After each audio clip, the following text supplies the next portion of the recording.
भाई जो गुरु बचन पे डट गे, कट गे फंद 84 के। मात पिता परिवार भाई बंधु ये त्रिया मतलब की। त्रिया कौन? स्त्री। मात पिता परिवार भाई बंधु ये त्रिया मतलब की। चलती बरिया कोई न साथी या माटी जंगल की खबर नहीं पल की। कहते हैं जिस परिवार और कुटुंब के चक्कर में, जिनके पालन पोषण के ही चक्कर में तू दिन देखता ना रात गधे और बैल की तरह कमाए जा रहा है, घर भरे जा रहा है। कहते अंत समय में जब तू यहां से शरीर छोड़ के जाएगा, जब तेरा शरीर मिट्टी बनेगा, तो कहते चलती बरिया कोई ना साथी, तेरा कोई साथी नहीं होगा। अकेला आया था अकेला जाएगा। आत्मा का कल्याण करवाने आया था और पाप कर्मों की गठरी बांध के चल दिया बिना सतगुरु की शरण के। तो कहते हैं अंत समय में ना तो तेरे वो परिवार काम आएगा, ना बेटा बेटी, ना तेरी पत्नी, ना तेरा वो धन, कुछ तेरे काम नहीं आएगा।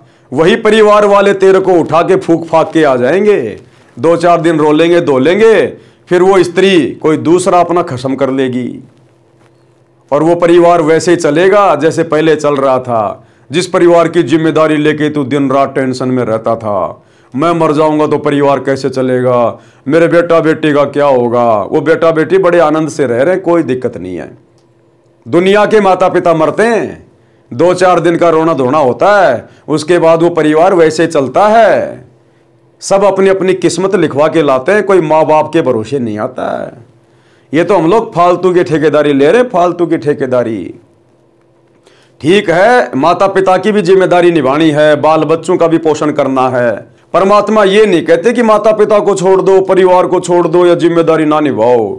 नहीं, सारे काम करो, नेक नीति ईमानदारी से करो, लेकिन साथ में जो मुख्य काम था उसको क्यों भूल गया? भक्ति को। अरे मुख्य काम तो भक्ति है ना, तू भक्ति करने के लिए आया था ना इस धरती पर। ये माता पिता तो कल को गधे बनेंगे, वहां भी मिल जाएंगे। औरत कल को कुत्ते बनेंगे, वहां भी मिल जाएगी। बेटा बेटी जानवरों की योनि में मिल जाएंगे। परमात्मा कहते हैं मात पिता मिल जाएंगे, लख 84 माही, ये सतगुरु की सेवा और भक्ति फेर मिलन की नहीं। ऐसा सतगुरु और ऐसा ज्ञान और ऐसा मोक्ष का मार्ग भाई तुझे अन्य योनियों में नहीं मिलेगा। ये तो मनुष्य जन्म में भी बड़ा दुर्लभ है, बड़ा दुर्लभ है। आपके दादा परदादा मर गए चले गए, आज वो भूत बने फिर रहे हैं जिनके आप श्राद्ध निकाल रहे हो। ये सतगुरु उनको प्राप्त नहीं हुआ। आज जो मनुष्य शरीरधारी है उनका सौभाग्य है, अपना रोग कटवा सकते हैं जन्म और मरण का। तो ये सतगुरु पशु योनि तो छोड़ दीजिए, पशु योनि में तो कोई भक्ति कर ही नहीं सकता। मनुष्य योनि में भी मिलना अति दुर्लभ है, अति दुर्लभ। लेकिन आज ये सतगुरु बेहद सुलभ है। अगर जरा सा दिमाग लगा लिया जाए, महीना 2 महीना अगर यूट्यूब पर इनके सत्संग सुन लिए जाएं, सृष्टि रचना को अच्छे से समझ लिया जाए, तो जीवन धन्य हो जाएगा, जीवन धन्य।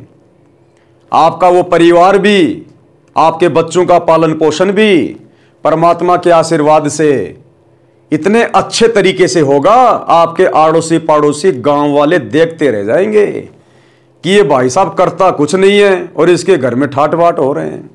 और पहले बैल से ज्यादा कमा रहे थे, बैल से ज्यादा, गधे से ज्यादा, और फिर भी हमारे खर्चे पूरे नहीं हो रहे थे।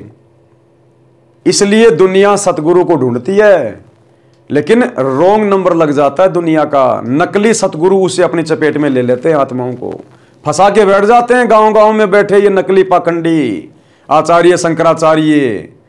सच्चे सतगुरु की शरण ग्रहण करनी पड़ेगी, तब देखना जीवन में आनंद, मंगल ही मंगल। तो परमात्मा कहते हैं बेटा अंत में अकेला जाएगा, वो तेरा परिवार, तेरे बेटा बेटी, तेरी जिम्मेदारियां सब यहीं धरी के धरी रह जाएंगी। 2 मुट्ठी राख बनेगी तेरे शरीर की, और फिर पाप कर्म भोगेगा ऊपर जाके। भाई जो गुरु बचन पे डट गे, कट गे फंद 84 के, कट गे फंद 84 के, कट गे फंद 84 के।